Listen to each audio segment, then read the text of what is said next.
Hi guys, welcome back. It is Drew here from Lone Fox, and now if my voice sounds a little raspy, which sometimes I actually like that, it is because I am getting over a little bit of a cold. I just had like a minor cold, and it actually really affected my voice for some reason. Today's video is a new DIY video, but today we are focusing just on throw pillows because almost every time I feature a throw pillow in one of my DIY videos, everyone's like, please do more throw pillows, please do more throw pillows.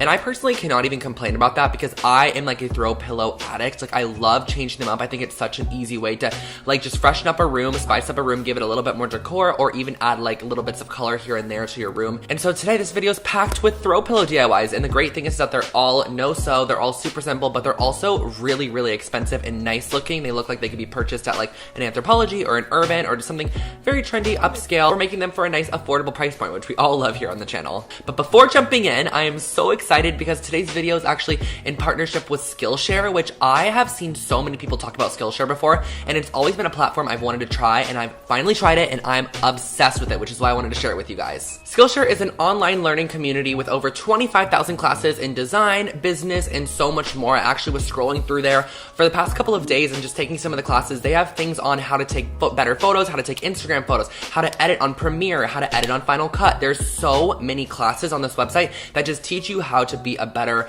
content creator or a better business owner. So I personally love the fact that they have a lot of different camera classes, a lot of Illustrator classes. Skillshare is a perfect place to just keep you learning and thriving in your career or your job or your hobby, whatever it might be. But they also were amazing and hooked you guys up, and the first 500 people that actually sign up using the link below, which I'll put in the description box, gets a 2-month free membership, which is amazing. You get 2 full months of free to take whatever classes you want, which is so good. And then after that, a premium membership is only $10 a month. So you're still gonna get a ton of information for such a low price each month. I'd highly recommend Skillshare. I think you guys are going to love it. Pillows are just my life. Like, I'm sorry, they're just my life. So let's get started. So to start off the first pillow, we are using some gray felt, and I got this at the fabric store, super inexpensive, like $4 for a half yard, which is what I use. And I ended up cutting a total of 36 strips of 1x18" felt. So basically, we're cutting these because we're going to be creating a basket woven look on the front of the pillow, which looks so chic and fresh. It kind of reminds me of a CB2 pillow that's like $85, but we're literally recreating this pillow for under $10, which is absolutely amazing. So just go along the edge with your ruler, trace these out, and don't worry if you're using like a thick marker or something, because these marker edges can actually go on the back side. We'll just use the opposite side when we actually go to the weaving portion. So I got these plain white pillowcases on Amazon. I'll link the exact ones below. I just thought it was a lot easier than making my own. And they were also like a couple dollars each, not too bad at all.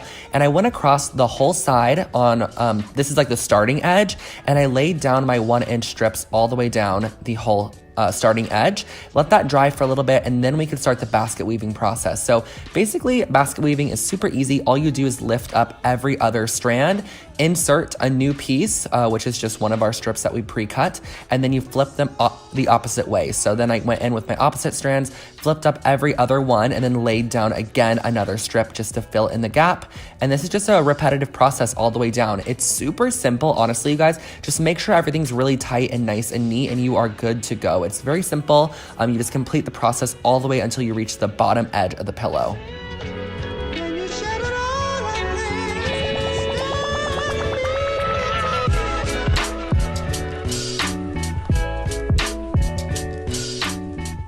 And then once you reach the bottom, you can kind of adjust the edges if you need to. And then what you're gonna go into doing is just gluing this down onto the actual pillow base. So I used Fabri-Tac adhesive, and if you've never used this before, it's literally like a liquid seam. You can even wash materials after this is completely dry. It's amazing. I get it at Michael's. It's a couple dollars with a coupon, so it's very muchly worth it as opposed to having to sew. And I just went all the way around and made sure there was a lot of glue on all the edges, and then also went back and added glue to any edge that just needed to be tacked down a little bit more. And then once you're completely done gluing it down and letting it dry, you can flip it over, use a good pair of scissors to cut off the excess around the edge, and that is your felt woven pillow. Yes, indeed.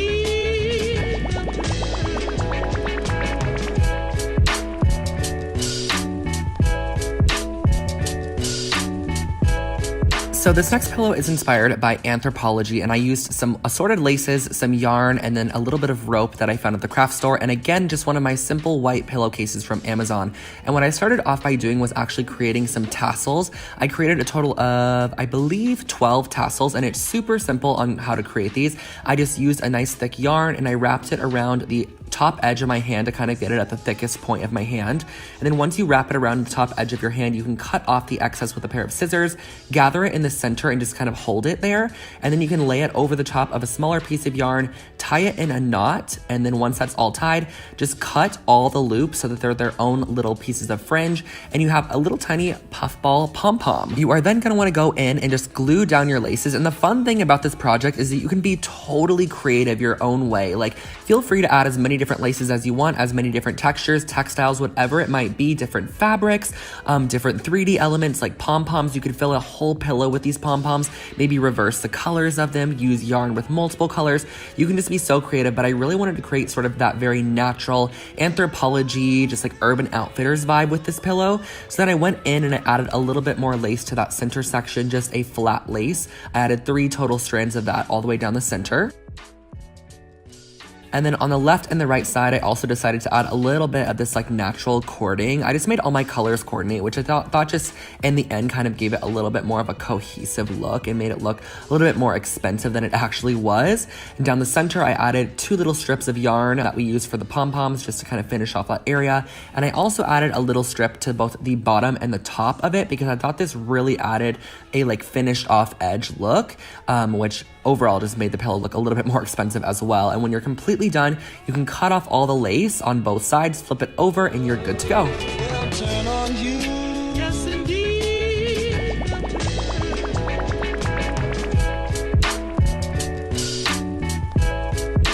Okay, so I had to make this pillow in this video because you guys always ask me about where my high pillow is from in my bedroom, and it's actually a Target pillow that's been recently discontinued, so I thought I would recreate it today, but put a little bit of a spin on it. So I'm starting off with 2 pieces of 8.5 by 11 paper, and I'm using a pencil just to create the letter H on one paper and the letter I on the other paper because I want them to be very, very large. I just did this so I saved ink, but if you want to, you can go to your printer and print out a large letter H and a large letter I as a template, but I just felt comfortable with drawing each of them out. So that's what I did on the piece of paper, and this is just going to be a nice little template for when we actually use our felt. So I have my felt here, and what I'm doing is I'm using my fabric scissors to cut around the letter H template, but I do actually suggest maybe pinning down the actual template to the felt. So I just used a couple of sewing needles that I had just to pin it down and hold it in place so it wasn't moving, because I felt that the felt was moving way too much and creating a little bit of a wonky shape, which is not what we wanted. We want a nice clean letter H. So I'm cutting out the interior as well, and then I'm gonna move over to the letter I and cut out the letter I as well. You're gonna need the little dot on the top and the bottom portion. And then once you have those completely done, we're using a plain white pillowcase again, and I'm just using a tiny bit of glue on this just to sort of lock it in place for when we actually go to sew it down. And yes, we are hand sewing this down, but don't worry, it took me about 15 minutes for both the letters. Super easy and simple. I'm just using a sharp sewing needle and some embroidery floss, and I'm just going in and out very randomly and very sporadically just to create that handmade element. This really adds a nice quirky touch to the pillow, I think, as opposed to just leaving it like the letter high. This definitely gives it that handmade vibe and looks like something that was handcrafted for your bedroom, which I think looks really nice and very urban or anthro inspired for sure. So I went around all the way on the letter H, and I went around the letter I as well to finish off this pillow. And once you're done with the embroidery, that is your finished up pillow.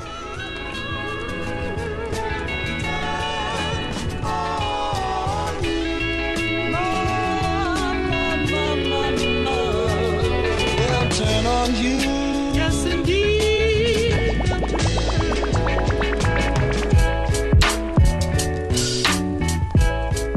So next up, we're creating a modernized tie-dye pillow, and I absolutely love the outcome of this pillow. I think it's perfect for like any beach house for sure, or just if you like the vibe in general. So what I'm starting off by doing is taking some muslin, cutting it down to like a rough 18 by 18 shape with a little excess, and then I'm grabbing it from the center point and then just kind of pulling all the excess down and using rubber bands just to band off every about an inch or inch and a half section until you reach the very bottom portion of the little piece of muslin fabric. So wherever there's a rubber band, essentially the ink is not going to grab into. So what I'm doing is I got this little trash bin that I decided to use as a bucket, and I use hot water with some of my indigo dye I got at the craft store. I only used about a third of it, so you have a lot more for the project as well.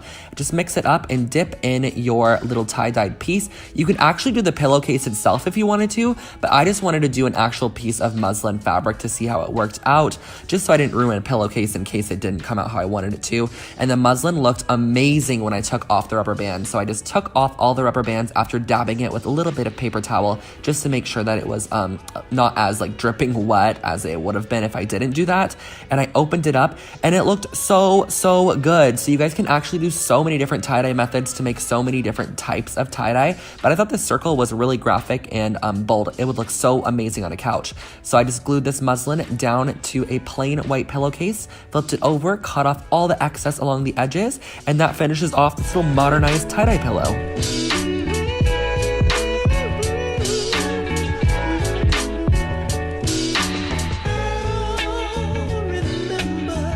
And for the last pillow, we are starting off with a little bit of bleach in a bowl, and I'm actually using like an old dish scrubber that we're gonna throw away to apply the bleach. I just cleaned it really well because I figured I might as well just repurpose it prior to tossing it in the trash. So I'm applying a good layer of bleach across this whole fabric because I really wanna lighten the color of this denim. I got a little snippet of denim like this at the fabric store for $2. Now, I thought that I would have enough for the full pillow. You'll see in a minute what I'm talking about, but I didn't have enough. So if you are gonna do this, I highly suggest getting like a half yard or something, but just let this denim lighten as long as possible because you're going to want it to get to a good, nice light shade, because that original denim shade is not my favorite, but if it is, then feel free to do it. I'm cutting out a little hexagon shape by folding a piece of paper in half and then creating half of a hexagon on the piece of paper and then cutting it out to when you open it, it's going to be sort of this oblong hexagon shape. And I didn't have any rhyme or reason to creating the shape. I just thought that it looked nice and I liked the size of it. So then what I did was flip my denim fabric over and I traced this shape and used it as a template to go across the entire backside of the denim fabric and to sort of puzzle piece this in wherever it fit, because these are going to be new little sort of like quilting squares that we're going to be using on the front of our pillow to just kind of create a more bold graphic print. So you're going to cut all of these out across your entire piece of fabric.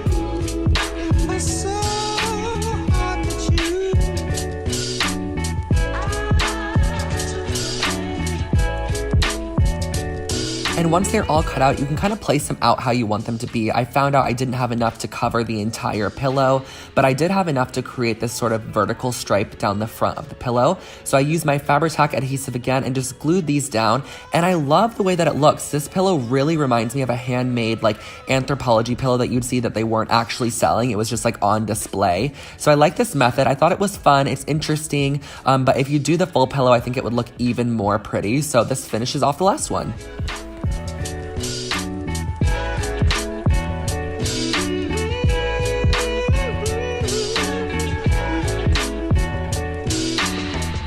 Weren't those pillows so good? I'm actually so excited to start styling them in my bedroom and my living room. I'm doing a living room transformation right now for the channel, and some of these pillows are gonna look so incredibly amazing in the living room. I'm so pleased with how they turn out, and let me know in the comment section below which one was your favorite. I'd love to know, and that was my video for today. I hope that you guys really did enjoy it. Don't forget to subscribe to Lone Fox for brand new home decor and DIY content every single week, and if you would like your daily dose of DIY, feel free to follow Lone Fox Home on Instagram, and if you want your daily dose of Drew, me, follow my personal Instagram. It's I'm Drew Scott, where I share like my outfits and all that fun stuff. But without further ado, and that's really all for today's video. I hope that you really enjoyed it. It gave you some insight. Maybe you want to sign up for Skillshare. I think it's a great platform to do so, and I will catch you all in the next one. Bye, guys.